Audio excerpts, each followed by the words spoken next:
Yo yo yo yo yo, halo semuanya, gimana nih kabarnya lur? Semoga dalam keadaan sehat dan mood yang baik-baik aja ya lur ya. Jadi kali ini Mimin bakalan ngelanjutin dong gua series yaitu Soul Land 2 The Unrivaled Tangsek. Dan buat teman-teman yang mungkin baru gabung, Mimin saranin untuk nonton bagian sebelumnya dulu, linknya ada di deskripsi. So sebelum kita lanjut, bolehlah ya untuk di subscribe tipis-tipis agar kalian tidak ketinggalan video-video berikutnya. Oke, nggak usah berlama-lama lagi, siapkan kopi, luruskan kaki, hormati gurumu, sayangi temanmu, cintai pacarmu, itulah tandanya kita masuk ke intro. Let's go.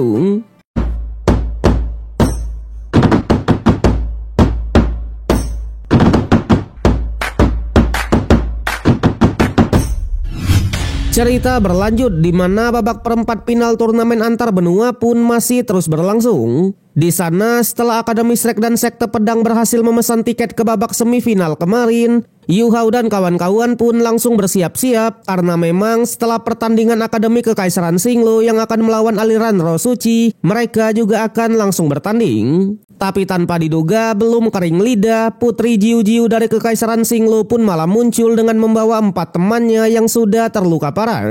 Di sanalah ia pun mengatakan kalau aliran Roh Suci memang terlalu kuat, bahkan 4 temannya dikalahkan dengan 1 orang saja.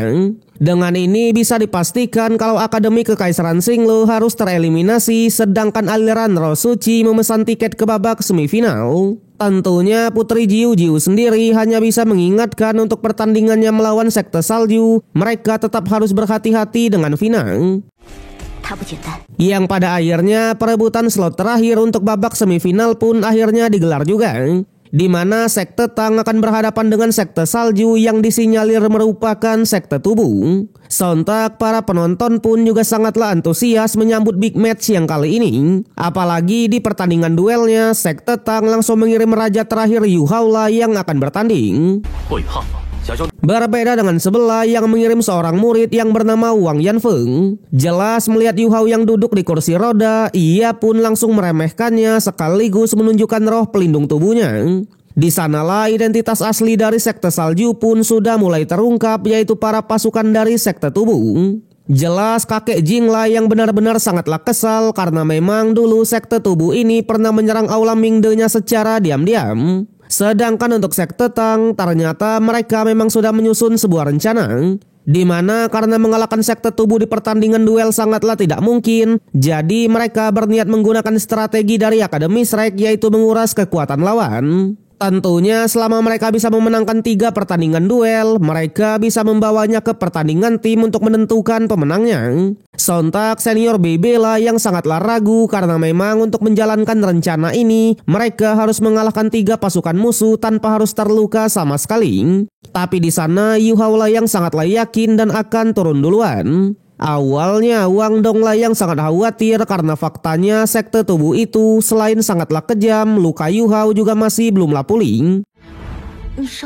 Namun di sana Yu Hao tetap saja ingin maju pertama karena katanya yang pertama musuh pasti akan meremehkannya. Yang kedua ia juga memiliki roh pelindung tubuh yaitu mata spiritual. Dan yang ketiga meskipun ia cacat tapi ia masih memiliki 4 senjata andalan yaitu Ulat Tianmeng, Bocil Es, Dewa Necromancer serta alat pemandu roh sekaligus senjata rahasianya.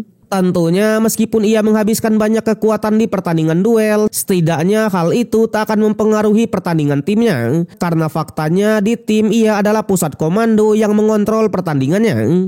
Jadi selama kekuatan mentalnya masih ada, ia masih bisa berkontribusi. Apalagi yang terpenting roh pelindung mata spiritualnya sudah terbangun lagi. Yang pada akhirnya di pertarungan meskipun musuh bertarung sangat agresif, Yu Hao tetap bisa menahan semua gempurannya. Bahkan Yu Hao juga tidaklah segan-segan mengeluarkan tulang roh cakar X-Men-nya. Sontak Putri Jiu lah yang benar-benar sangatlah kaget karena katanya Yu Hao yang masih di mode kursi roda aja ia sudah sekuat ini. Sama halnya dengan kapten dari tim musuh, ia pun langsung menyuruh Yanfeng untuk tarung serius. Alhasil Yanfeng pun juga tak keberatan sama sekali dan akhirnya menunjukkan kebangkitan kedua dari roh pelindung tubuhnya.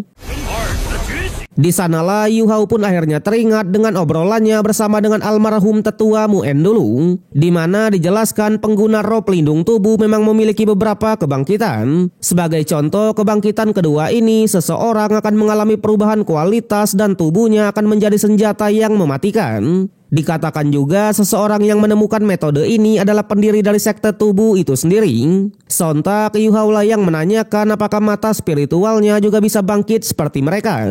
Tapi ternyata untuk saat ini hanya sekte tubuh lah yang menguasai metode pembangkitan kedua, di mana kebangkitan kedua ini juga dibagi lagi menjadi 4 tingkatan. Yang pertama adalah kebangkitan besi hitam, perunggu, perak, dan emas. Dijelaskan untuk tingkat emas sendiri sangatlah jarang di dunia ini. Bahkan rumornya hanya pemimpin dari sekte tubuh dan penerusnya lah yang memilikinya.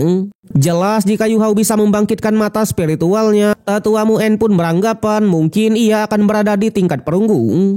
Balik lagi ke pertarungan, di sana kebangkitan kedua Yan Feng ini juga adalah tingkat perunggu.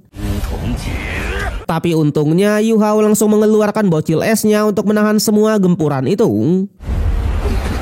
Namun sayangnya meskipun Yan Feng adalah tingkat perunggu, namun ia sudah bisa membuat Yu Hao kaget dengan kekuatannya. Terbukti Yan Feng bahkan bisa menghancurkan pertahanan dari bocil es.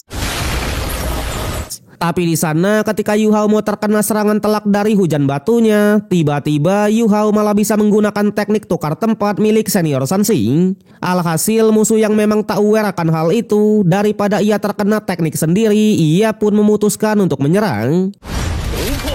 Yang ternyata alasan Yu Hao bisa menggunakan teknik dari senior Sanxi karena teknik dari cincin kelimanya. Diceritakan kalau cincin kelimanya ini adalah duplikasi spiritual yang berasal dari monster perak, di mana Yu Hao tinggal menuliskan teknik milik orang lain supaya ia bisa menduplikatnya. Di sanalah senior Sanxi pun akhirnya sadar kenapa Yu Hao memintanya untuk membuat salinan dari teknik pemindahannya. Dengan ini Yu Hao lah yang berhasil mendapatkan poin pertama. Yang pada akhirnya sekte tubuh pun kembali mengirimkan satu muridnya yang bernama Chen Lu. Di sana ia pun langsung mengatakan kalau seniornya tadi selalu menganggap Yu Hao sebagai setengah dari anggota sekte tubuhnya. Tapi jelas Yu Hao lah yang menegaskan mau sampai kapanpun ia hanyalah anggota dari sekte Tang. Yang pada akhirnya tanpa basa-basi lagi duel di antara mereka pun tak bisa dielakkan. Di mana Chen Lu ini benar-benar sangatlah licik dan tidaklah mengincar Yu Hao sama sekali, melainkan ia mengincar kursi rodanya. Untungnya Yu Hao masih bisa menghindar dan langsung mengeluarkan teknik dari bocil esnya. Alhasil Chen Lu pun juga tak mau bermain-main dan bergegas menggunakan kebangkitan keduanya yang merupakan tingkat perunggu juga. Bedanya ia bukanlah tinju seperti Yan Feng tadi, melainkan adalah kaki. Namun again, this is King Yu Hao, ya kan? Dimana ia pun langsung mengeluarkan perisai milik Ulat Tianmeng. Jadi seperti yang dikatakan oleh Ulat Tianmeng dulu, perisainya ini tak hanya bisa menahan kekuatan musuh, melainkan juga bisa memantulkannya. Yang pada akhirnya Chen Lu pun harus terkena serangannya sendiri dan lagi-lagi harus dibuat bertekuk lutut. Sontak karena sudah 2 poin didapatkan oleh sekte Tang, kali ini kapten dari sekte salju lah yang turun tangan. Tentunya berbeda dengan 2 temannya tadi, dari auranya saja Yu Hao pun sudah mengetahui kalau doi pasti adalah yang terkuat. Bahkan meskipun ia dalam kondisi terbaik, takutnya ia tetap tak akan bisa mengalahkannya. Dan benar saja, kapten dari sekte salju ini bernama Long Autian, di mana karena sama-sama ahli dalam kekuatan mental, mereka pun langsung mengadu ilmunya itu. Alhasil Yu Hao pun kembali dibuat kaget karena memang kekuatan jiwa dan kekuatan mental dari Autian ini sudah resmi menyatu, di mana itu juga disebut sebagai kesatuan antara manusia dan juga alam. Bahkan menurut tetua Mu En dulu, seseorang yang bisa menguasainya kemungkinan juga akan bisa mencapai tingkat hyper dulu. Yang tanpa diduga untuk pertama kalinya Yu Hao pun malah harus dibuat kalah dari adu kekuatan mentalnya ini. Sontak teman-temannya lah yang sangatlah kaget karena faktanya jenius mental yang mereka kenal malah ada yang bisa mengalahkannya. Yang ternyata Autian ini memang sudah jauh di atas mereka, yaitu sudah digelar Saints dengan 7 cincinnya. Di sana Yu Hao pun hanya bilang di dalam turnamen ini memang ada beberapa orang yang sudah bergelar Saints, tapi orang-orang tersebut tidaklah murni semua, melainkan dibantu oleh alat pemandu roh dan beberapa obat-obatan. Namun untuk Aotian ini ia yakin kalau doi pasti adalah murni untuk mencapai 7 cincinnya. Jelas ia pun benar-benar sangatlah kaget karena memang di seluruh Akademi Strike aja belum ada orang seusianya yang bisa mencapai cincin ke-7. Yang pada akhirnya Yu Hao pun tak mau menyimpan kekuatannya lagi dan beneran akan tarung serius. Apalagi menurut analisisnya kebangkitan kedua dari Aotian ini pasti adalah tingkat perak ataupun emas. Alhasil melihat musuh yang langsung agresif, Yu Hao pun langsung menunjukkan salah satu tekniknya, yaitu mengerahkan rohnya untuk bertarung.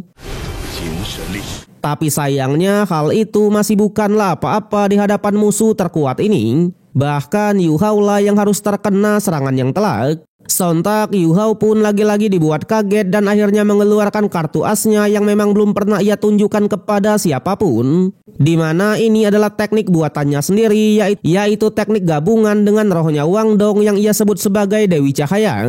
Tentunya dikombokan juga dengan senjata rahasia undangan Yama. Teknik tersebut benar-benar sangatlah seram dan sudah layaknya dewa kematian Asyura.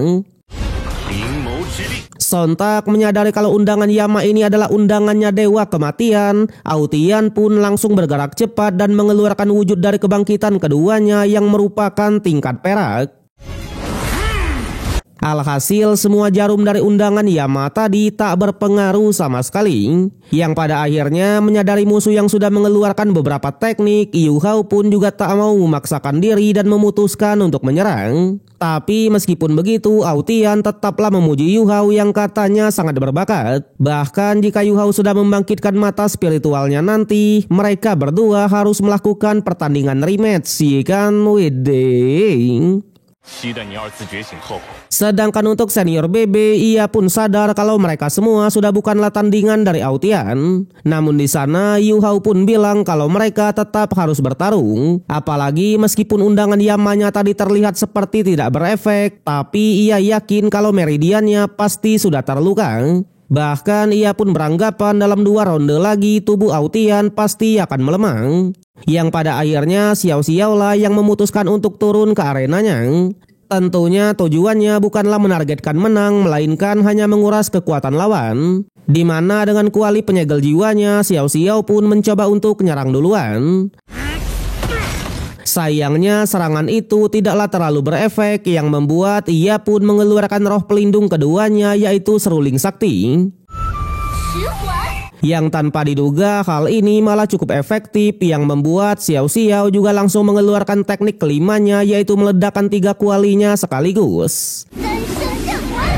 Tapi lagi-lagi Aotian masih terlalu kuat dan tetap bisa membalikan keadaannya. Alhasil Xiao Xiao yang memang sudah menerima luka, ia pun juga tak mau memaksakan diri dan memutuskan untuk menyerang. Dengan ini skor pun menjadi seri, yaitu 2-2 ya lur ya. Waduh. Di sanalah Guru Zoyi pun menyadari alasan Yu Hao menyerah melawan mereka kemarin, yaitu untuk menjalankan strategi ini. Di mana Sekte Tang lah yang akan menghadapi musuh yang kuat supaya Sekte Tang bisa bertemu dengan Akademi Strike di babak final. Tapi sayangnya episode yang kali ini harus berakhir sampai di sini.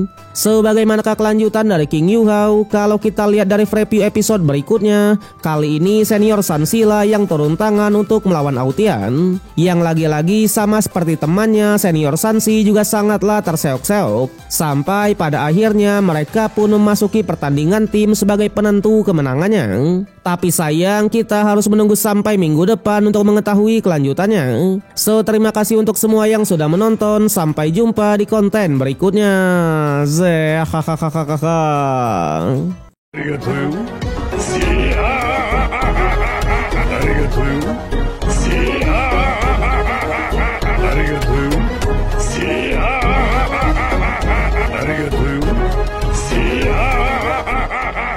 Arigatou.